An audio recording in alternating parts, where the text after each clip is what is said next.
धन्यवाद। आप सभी को मेरा नमस्कार। मराठा फाउंडेशन और लोखंडे सर, पिछले एक छोटा सा मैं किस्सा सुनाती हूँ। एक बार हमारे जो मेरे गुरु हैं श्री प्रफुल्ल जी साने और उनके बड़े भाई दत्ता जी साने, हम ऑफिस में बैठे थे और लोखंडे सर वहाँ आए, किसी कारण से आए मुझे नहीं पता, और वहाँ पे चर्चा हुई। तो ऐसे ही सर का या 2 या 3 दिन के बाद जन्मदिन था।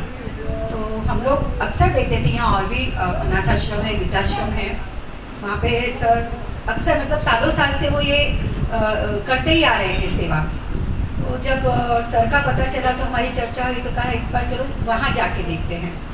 तो पहली बार हमने सर से पूछा था कि सर हम क्या मदद कर सकते हैं। एक्चुअली मदद ये शब्द बहुत छोटा है इनके सामने, पर हमने पूछा इनसे, तो सर ने कहा आपको जो भी मदद आप कर सकते, जो भी अनुदान या वस्त्र जो आपको ठीक लगे आप करिए। उस वक्त हमने पहली बार आज मेरे ख्याल से 8 साल हो गए इस बात को, हम पहली बार यहाँ आए। और जब हम पहली बार यहाँ आए और यहाँ का जब जो नज़ारा देखा, असल में तब महसूस हुआ कि सच्ची सेवा क्या होती है। क्योंकि अब तक जो हम अनाथ आश्रम में जा रहे थे ना, वो अनाथ आश्रम वृद्धाश्रम एक्चुअली ऐसा नहीं था। वहाँ अनाथ आश्रम वृद्धाश्रम में तो लोग रेंट पे 10 भाड़ा दे के वहाँ पे अपने माँ बाप को रखा जाता है, हम वहाँ दे रहे थे ये अनुदान। लेकिन जब यहाँ आए तो पता चला सच्ची सेवा क्या होती है, तब से हम जुड़े हुए हैं। तो सबसे पहले तो मैं यहाँ मेरे गुरु श्री प्रफुल्ल साने सर का धन्यवाद करती हूँ कि उन्होंने हमें यहाँ का मार्ग दिखाया, और उसके बाद धीरे धीरे जुड़ते गए। मेरा एक प्रयास रहा है कि मैं जब भी यहाँ आऊँ किसी एक नए मेंबर को लेके आऊँ कि वो बोले नहीं यहाँ पे क्या हो रहा है, क्या चल रहा है, कैसे मदद की जाती है।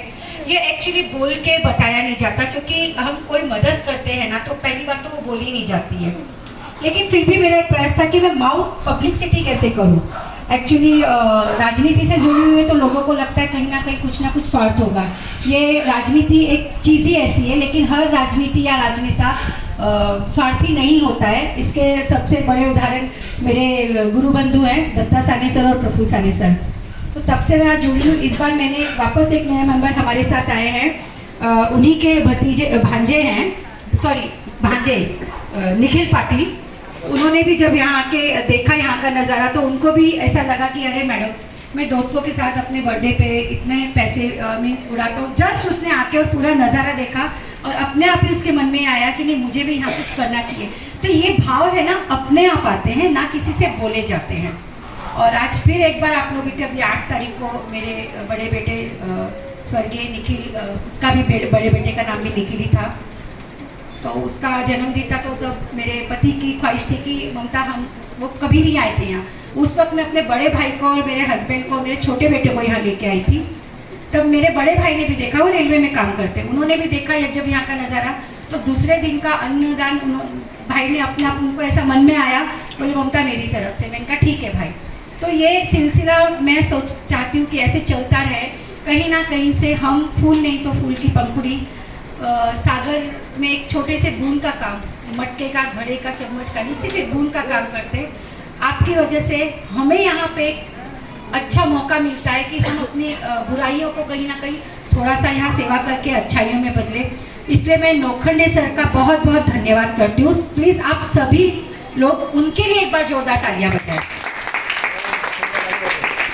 यहाँ पे यहाँ पे मैं जब आई थी तो पता चला था, पहले शुरू में 100 या 110 लोग थे। अब मैं 8 तारीख को आई तो पता चला यहाँ 185, और आज एक और कोई मेंबर आया है, हाँ, तो 186। इतने मेंबर्स यहाँ हो गए, मतलब दिन प्रतिदिन बढ़ते रहते हैं। और ये जितने भी हैं, पता चला धीरे धीरे कि ये सब किसी फैमिली से बिलोंग तो करते हैं, पर फैमिली वालों ने इनको त्याग दिया है। इनका कोई नहीं है, रोड पे पुलिस वाले या हम जैसे कोई भी इनको फ़ोन करते लोखंडे सर को, और उनकी एम्बुलेंस आती है, इनको लेके जाती है। सच में सर बहुत बड़ी बात है।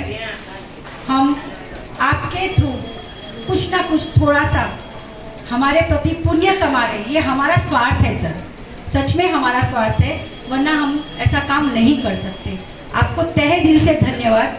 भगवान करे आपके साथ और ऐसे लोग जुड़ते रहे और ये आपका कारवां कभी थमे नहीं, चलता रहे, चलता रहे, चलता रहे। धन्यवाद। जय हिंद।